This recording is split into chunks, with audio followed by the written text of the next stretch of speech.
Mon frère, ma soeur, il y a certainement longtemps que tu pries pour une situation, que tu pries pour un problème qui persiste dans ta vie. Un problème de santé, un problème de mariage,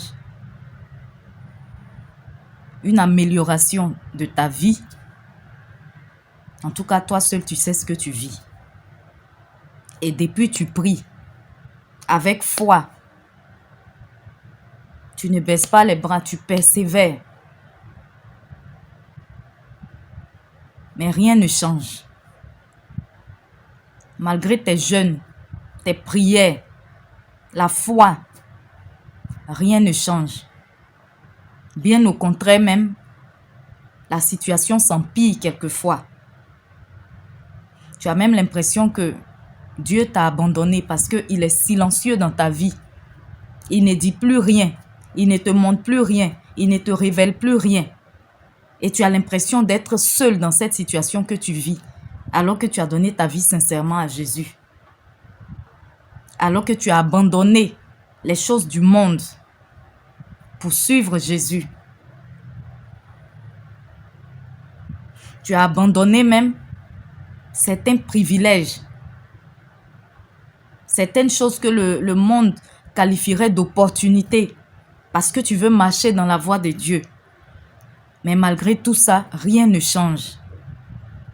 Tu es moqué, tu es rabroué, tu es rejeté, tu es rabaissé, tu es humilié. Parce que tu as décidé que le changement de ta situation devait venir de Dieu.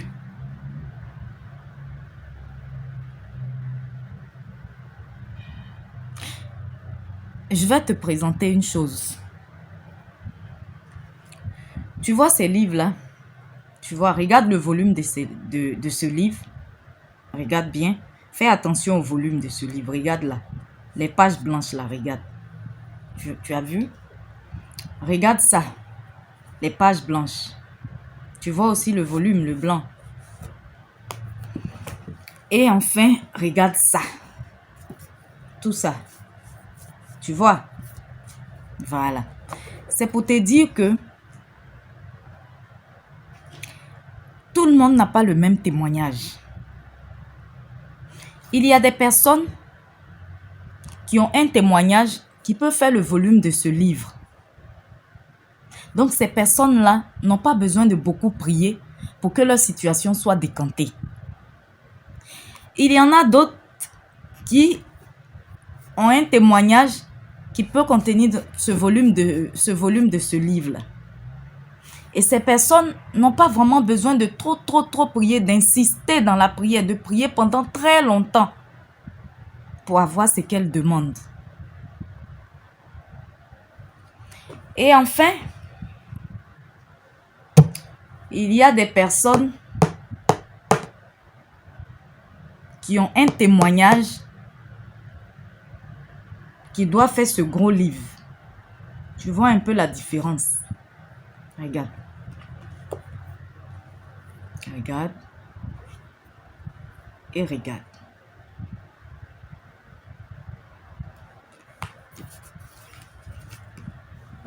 Certainement que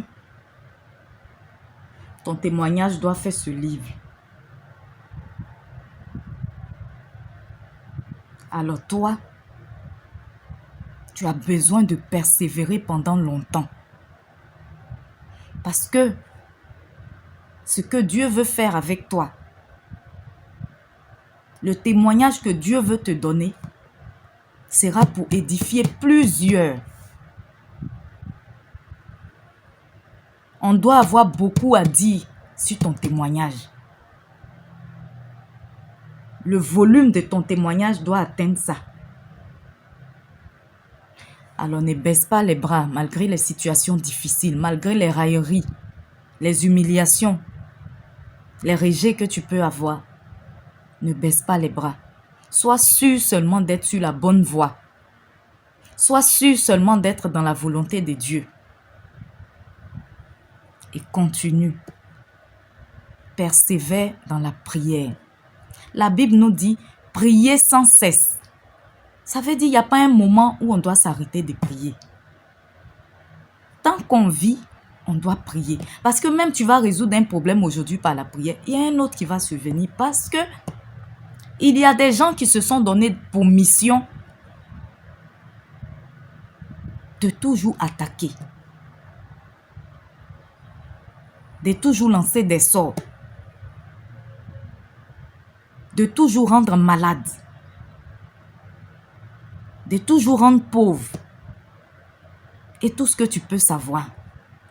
Donc, tant que ces gens existent, toi aussi, tu dois persévérer dans ta prière.